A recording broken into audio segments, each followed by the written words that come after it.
क्या आपको पता है भारत में रोजाना एक्सीडेंट से कितनी मौतें होती है? क्या आपको पता है भारत सरकार जो पैसे लेगी एक्सीडेंट के बाद उन पैसों का क्या करती है?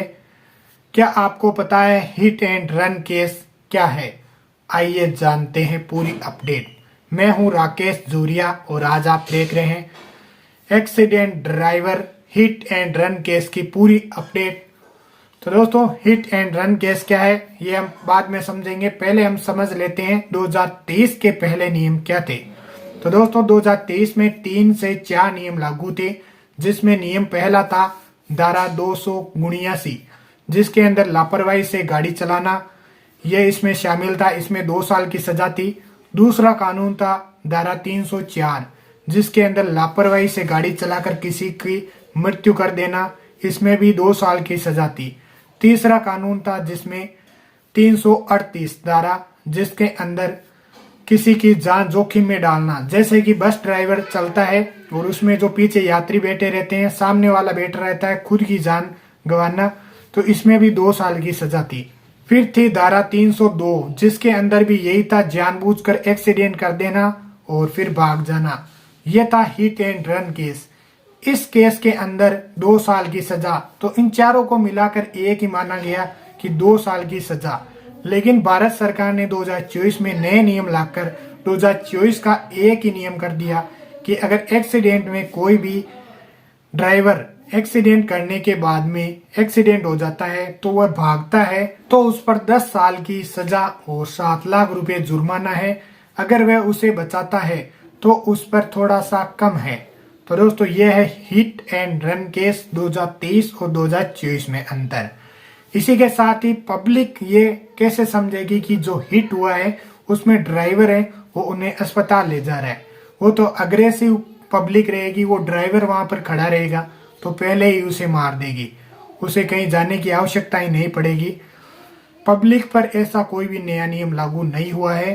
अगर पब्लिक पर भी यही नियम लागू होता कि उसे भी 10 साल की सजा है ड्राइवर को कुछ भी किया, तो वो ड्राइवर आसानी से पहुंचा सकता है, तब तो ये नियम थोड़ा ठीक था। लेकिन सरकार उन पैसों का क्या करेगी जो हिट एंड रन केस में भाग जाएगा या बच जाएगा, बचाएगा, उन पैसों का क्या करेगी सरकार? बड़ा सवाल है, आपसे पूछ रहा हूँ। अभी आगे और देखेंगे। पहले कुछ भी पैसे नहीं थे, अभी की बार ही है पूरे पैसे किए गए। क्या उन जो एक्सीडेंट में मारे गए उनको देगी?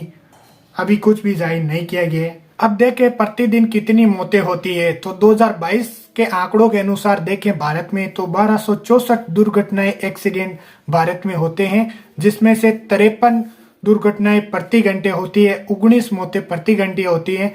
और पूरे दिन का एवरेज निकालें तो 462 मौतें प्रतिदिन एक्सीडेंट से होती है। जब एक्सीडेंट से इतनी मौतें होती है तो 462 इंटू 7 लाख, आप कर लेना 32 करोड़ 34 लाख रुपए बनेंगे, जिसका सरकार हिसाब नहीं दे रही है कि उन पैसों का हम क्या करेंगे। ये पैसे पब्लिक के हैं और इन्हें दुर्घटना में जिनकी मौत हुई है उनको देगी या क्या करेगी? मैं आपसे सवाल पूछ रहा हूँ। अब बीजेपी सरकार के 3 कानून ऐसे मैं आपको बताने जा रहा हूँ जिनका शायद विरोध आप भी करते हैं। पहला है किसान बिल, जिसमें किसानों के दाम एक बड़ी बड़ी कंपनियां तय कर रही थी। और क्या आपको लगता है कि कोई कंपनी हमसे ज्यादा मुनाफे में खरीदेगी? वो तो कम से कम चाहेगी। किसान बिल का विरोध हुआ।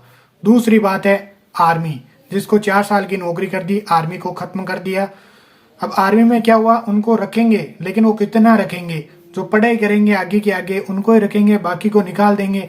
जो पीछे जो लड़के आएंगे उनको क्या मिलेगा? वो कब तक पढ़ाई करेंगे? मैं आपसे पूछना चाहता हूँ, सभी थोड़ी पढ़ाई कर सकते हैं।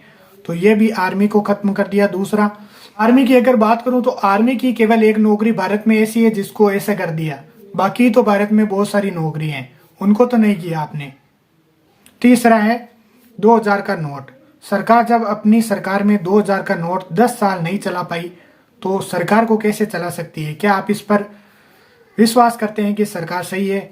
मैं आपसे पूछना चाहता हूँ। और चौथा आपके सामने आ गया hit and run case, driver पर ऐसे ऐसे नियम लागू करना।